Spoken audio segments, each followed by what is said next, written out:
Siz bilmagan mehmon. Bugungi ro'yxatimizda Sardor akamga telefon qilib ko'ramiz.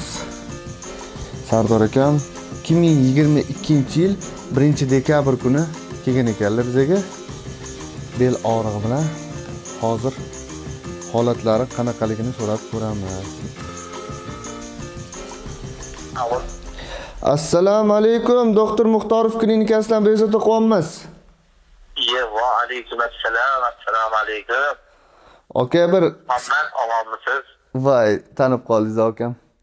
Qanaqasiz taniyman? Charchamayapsizmi aka? Bitta loyiha, xudoga shukr. Bitta loyiha boshladik. Xo'p, hozir videoga olamiz.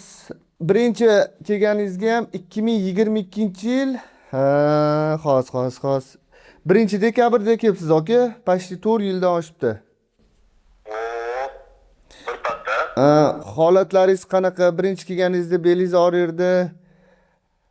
O'shalar haqida hozir yaxshimisiz? Ikki og'iz o'zingizdan eshitmoqchi edik aka.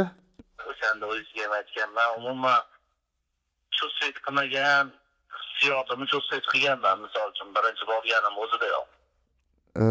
Keyin har safar o'sha o'tganga qarab o'yga tushuntirdim, voy bir deb oldimdan yana dedim, har bitta anaqani o'sha bavoblarga oxir berib bo'yinlar tortishlar yoki boshqa hammasida o'sha professionalizm birga turadi yoki patsiyentni bildirmagan holda o'sha har bitta o'sha hujayrasi qotib qo'ygani ishlaydigan darajaga keladi.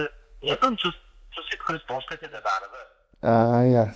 Ya'ni joningiz sog' bo'lsa, demoqchimanki, endi shuncha yillar davomida masalan o'rtacha bir yilda bir marta kelib turasiz-ku, 6 oyda bir marta bellaringiz og'rimayaptimi, yaxshimi deb anaqa telefon qilib turibman-da, shu hol-ahvol so'rab.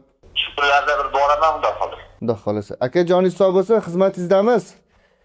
Alloh rozi bo'lsin. Rahmat. Yaxshi edi ko'rishaylik. O'zingizni ehtiyot qiling aka. Rahmat. Sog' bo'ling aka, xo'p. Bularga ham oldindan aytib qo'ymaganman shunga. Lekin bir yilda 2 marta yoki 1 marta kelib turadilar akam, o'zlarini sog'liqlarini oldindan ko'rik uchun. Hammaga rahmat, sog' bo'linglar va salomat bo'linglar.